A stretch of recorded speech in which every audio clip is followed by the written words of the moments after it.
focus. Awesome. I'll write that down so that I remember it. Go ahead, Gwen. Okay. Easiest question of the day. Your first and last name. Ed Pierson. Okay. People have known you to be a whistleblower of Boeing. Kind of walk me through a little bit of your background with the company. Sure. By the way, it's not a title, I saw it. But yeah, I worked for the company for 10 years and had different positions in the company. I started in a program management responsibilities with kind of software development for the 787 program. And then I moved to flight tests and operations. So I worked with the flight test crews, helping schedule flights and doing all that. And then I moved to the factory, and I worked in the factory as a senior manager in the 737 factory over in Renton. Wow. Okay, so you are well aware of the Renton plant, the makings of what goes on in the factory, so were you surprised when you heard about what happened this past week? Not at all.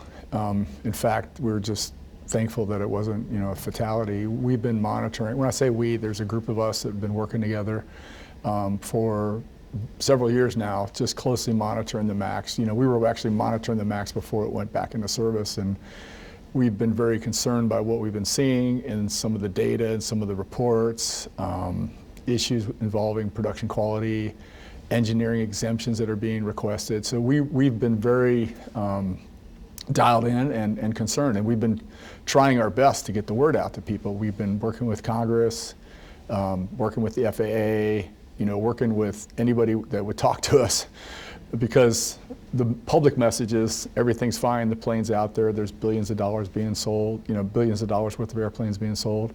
And obviously, I just want to say up front, because sometimes I forget to say this, but I want to say it, is that I am a big fan of the Boeing company. And my family has worked at the Boeing company. I have friends that work at the Boeing company, and I want the company to be successful.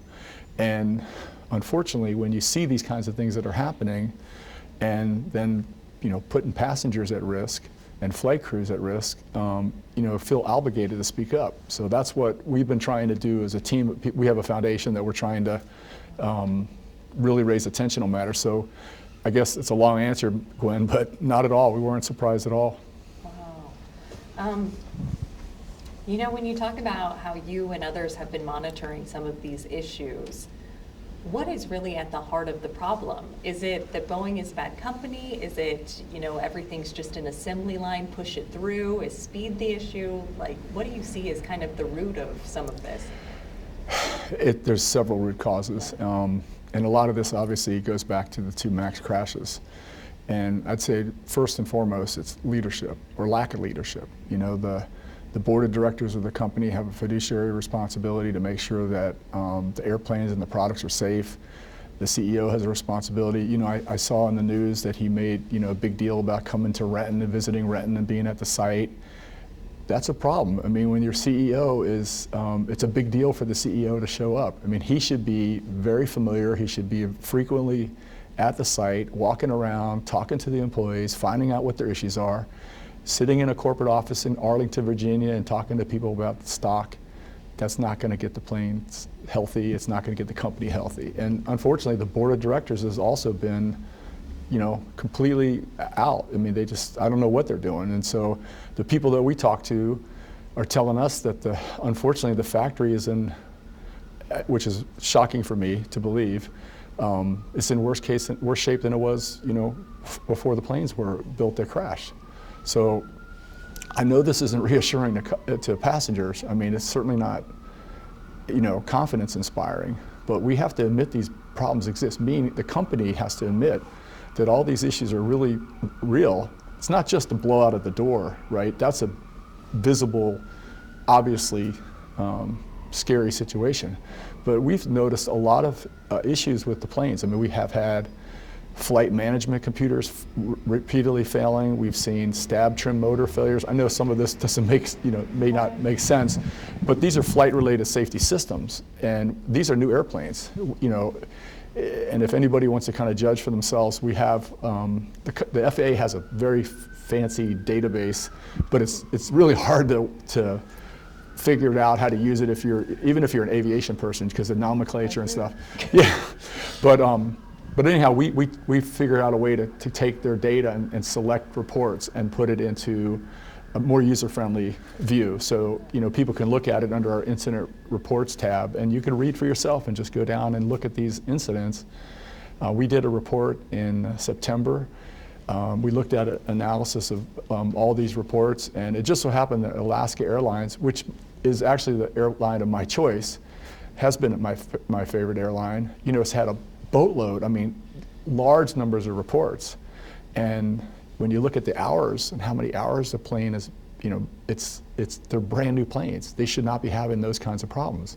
And this information is not really available to the public. So the public is unaware of this. So it's a very concerning situation. So. Yeah. I'm curious, just as you were talking and you said, I want Boeing to succeed. Would you, are you looking at the planes that you fly in, and would you fly in a Boeing 737? I've flown 737s my whole life. I will not step on a MAX. In fact, it actually happened to me. I was flying to New York, New Jersey, and I purposely scheduled myself away from flying a MAX. And I got on the plane last, and I realized it was a MAX, and I had to walk off the plane. I walked off the plane and waited all night to do a midnight, red eye. I know that plane has got problems. It's not the type of quality that the company is known for. There's a famous story that I want to say, I haven't said it to anybody in a long time because I read it. Bill Boeing, the founder. Right. In the first factory, he walked, the story goes that he was walking in the factory and he saw these parts that were wood parts back then, but they weren't cut to the precision that that was necessary to build the plane. And he took the parts and he threw them on the ground and he stomped on them. He said, "We don't build planes like that." See, that's the kind of, and we have the people, we have the skilled talent and the people, but you can't work them like dogs. You can't give them, unrealistic schedules. You take away quality control inspections, which is ridiculous, especially in light of 2 fatal crashes that killed 346 people. So there's things that you just don't do, and we're doing, and that's why we're not building planes to the quality that we are, we have done historically. Yeah. And it really is a complete, utter leadership failure right now. I'm gonna write down some of this because I think what you're saying is just so important. The FAA announced an investigation into Boeing. Do you think some of this federal accountability is coming too late? Did they know that there were issues? The FAA has been absolutely asleep at the wheel. They've had a revolving leadership there, unfortunately, and again, not to, critique individual FAA employees, because there's great employees there I've worked with in the past myself, but the leadership has been a mess, and the accountability is bad. You have employees that are asked to do stuff that is not necessarily they're not necessarily the right person to do it. And so, for example, incident reporting, they're supposed to be investigating all these incidents, and just in the last couple, just from memory, we had a United MAX airplane that was at 37,000 feet, and they had an engine failure, and alerts and all that, and the pilot shut it down, came back and landed. That plane was 40 hours old, 40 hours old. We had a Southwest plane that took off at a Phoenix, another MAX plane, not a Dash 9, a Dash 8. As soon as they took off, they didn't have power to the back of the horizontal stabilizer. Pilots couldn't, use the automatic trim. They had to come back and land. That plane was delivered the night before by Boeing.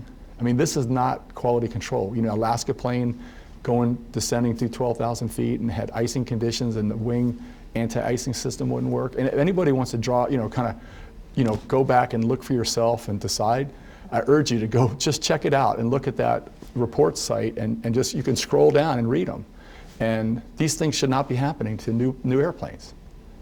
The older planes shouldn't be having these problems, and brand new planes should absolutely not. And the flight crew shouldn't have to be dealing with this. So it's a really concern. So no, it gets back to your original question. Am I surprised? No.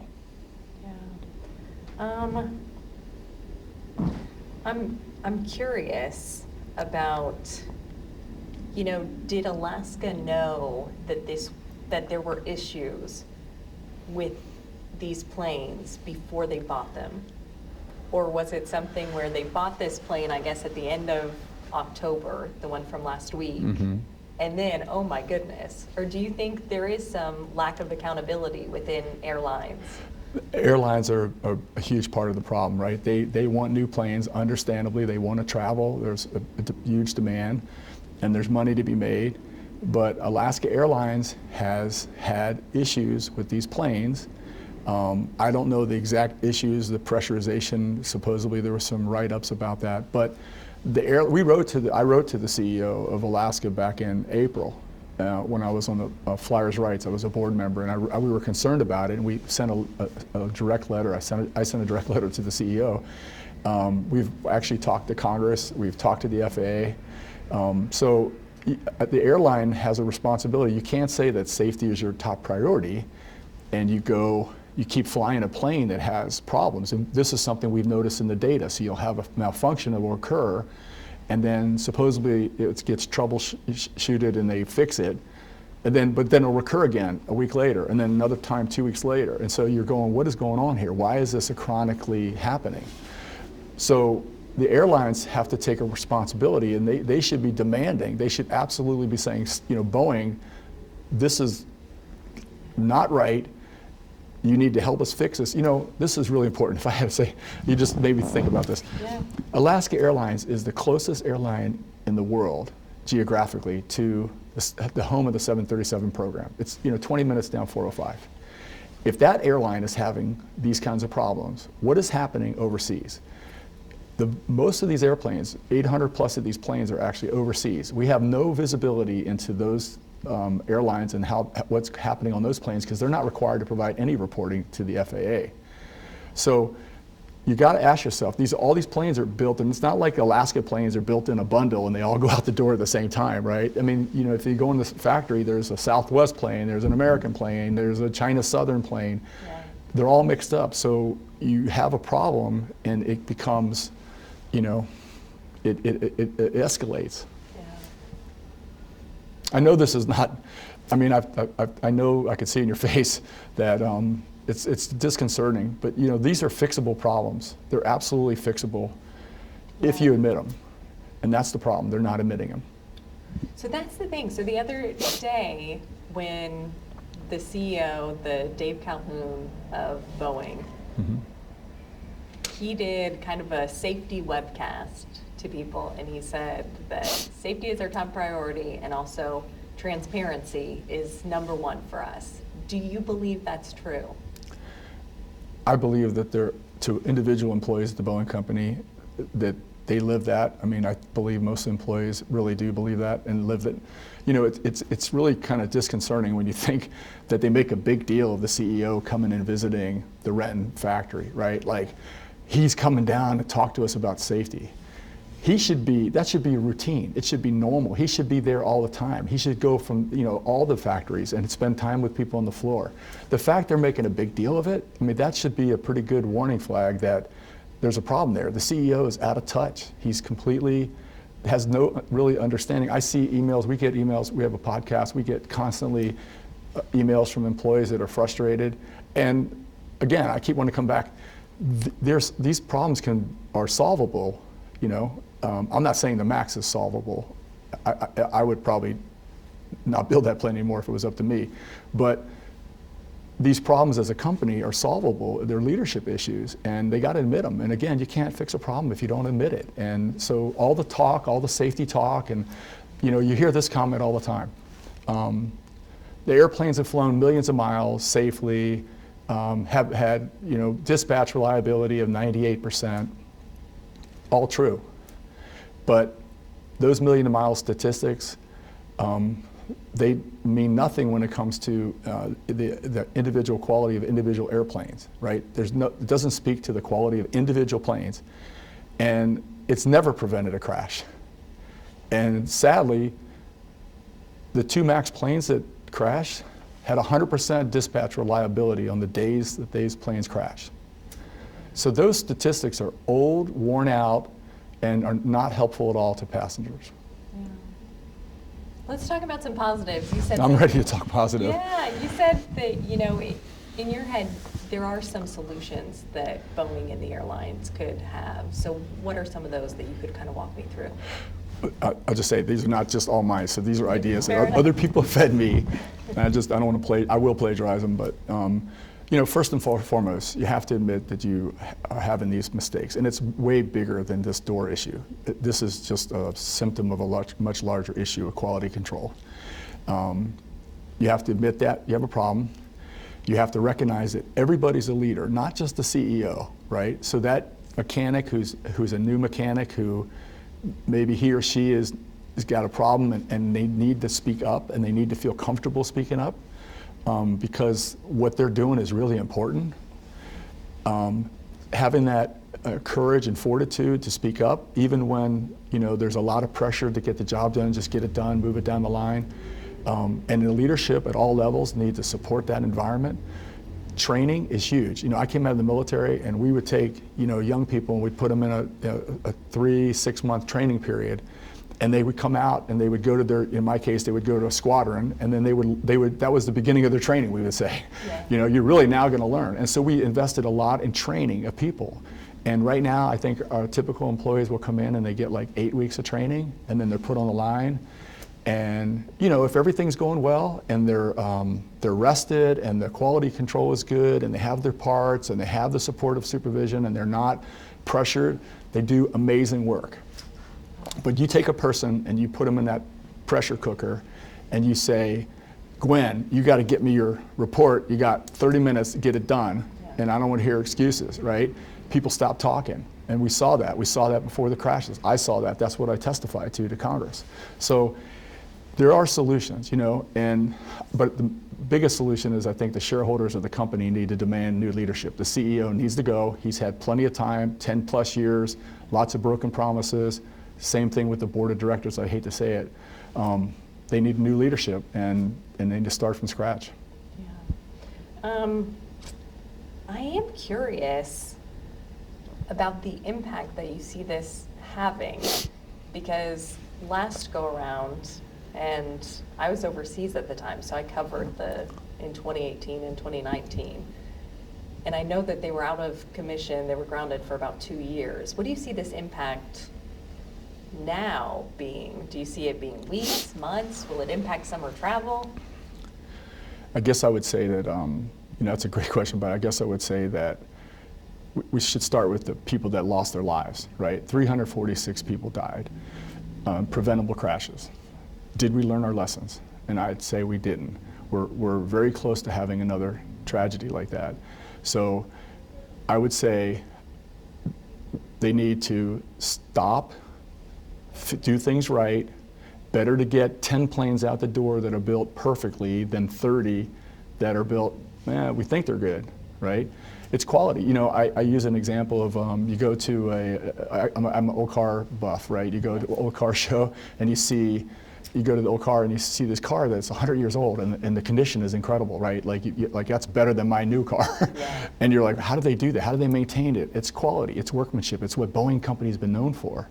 And so if you don't believe, and I'm a huge fan and supporter of the union because that's where the talent is. That's what the future of the company is bringing in new talent. I worked in high schools trying to help direct students to go work at Boeing. And I just feel like that if the leadership doesn't really value that expertise, that talent of those skilled workers, then they'll go elsewhere, and that'll gut the company further. So there's a lot of issues. It's not just this one particular issue with the door. Gotcha. So this is not a quick fix. This is a hard look. This is a really hard, really be honest look at the whole thing. And when the CEO comes in and tells the employees, you got to be safe and you need to be safe and you need to admit things, well, he really should start by looking in the mirror first. And then my last question for you is, when I said whistleblower and you said this is not a title that Right. you came up with, right? It really feels like your mission now is sounding the alarm, but also really keeping people safe. Would you agree with that? I didn't plan on leaving the company when I did, and I just felt like I didn't have much of a choice. That's what I've tried to explain to people. So, the whistleblower tag came with it when I went to Congress. But, since then I've been really inspired by families. We work with victim families that have actually died on the ET-302 crash, and we've been working with them on legislation and lobbying. You talk about heroes. I mean, these people lost their loved ones, and they're out there fighting for our families, your family, my family, to make changes. And so that's kind of an inspiration in what we decided to do, because you're right, we felt like there's so much out there that the public doesn't know about. And there was a gentleman, a Canadian, who lost his entire family. His name's Paul Girogi, and he's a Toronto native, and he lost his whole family, his 3 kids, and his wife, and his mother-in-law. And he told me on a podcast, he said, Ed, if I had known, if I was informed and I knew that plane had any problems, I never would have put my family on it. And so we've taken that as kind of one of our mantras, and decided that that's why we created the foundation, is we want to shed a light on things that we think that the public is unaware of. And you shouldn't have to worry. You should be able to go on your phone, get your ticket, go to Expedia, go through, gate, you shouldn't have to go, what model is this? Is this a MAX? So that's what we're trying to do. And again, this is a complicated problem. It's not going to be solved by a bunch of, platitudes. Yeah. Oh, thank you so much for your time. Thank you for having me. Stay where you are. We are going to put the whole interview online, so I'm going to do 2 shots. I just ask that you keep talking about the plane and stuff that's relevant to that. I just want to make sure that for this shot that you're, can you just talk some more about why it's important, and maybe just things that, again, that can be done to help prevent this? Yes. And just keep looking at quick. Thank you. Yeah. Definitely there's solutions here, right? So there's a lot of really smart people at the Boeing company and at the FAA, but when they have to do a complete, whole look, all the issues, from quality control to engineering to test and evaluation to the communication, how the employees are talked to, the schedule pressure that they're under. You have to do a holistic, top to bottom look. And then you got to put plan together and action and fix things. And so that's what I'm hoping for. I'm hoping that the solution is, with some bolts, and we fixed them now, we've inspected some planes, and everything's good, and ready break. That's really not what's necessary. So you think if they do it correctly, if they really take a hard look at these planes, Comprehensive, yep. a comprehensive look, then we will not see them back in service. Like Alaska had hoped we'd see them back in service by Saturday. Whereas I think if we do it right, it's not in a couple days from now, we're back in the sky. Well, it's not, and again, it's not even just the 737-9, which is what Alaska's flying. It's also the 737-8, which is currently flying right now. So the comprehensive look needs to be the whole thing, a whole enchilada. I mean, so it is not a simple problem. It's a big deal, but the company is capable of doing that. We've done, we put people in space. So, but if it's short-term focus and let's get the planes, fixed and out the door, and our stock price is good, and executives go on their, retreats, then yeah, we're going to face a tragedy. Okay. Thank you so much. All right, I'm going to stop recording.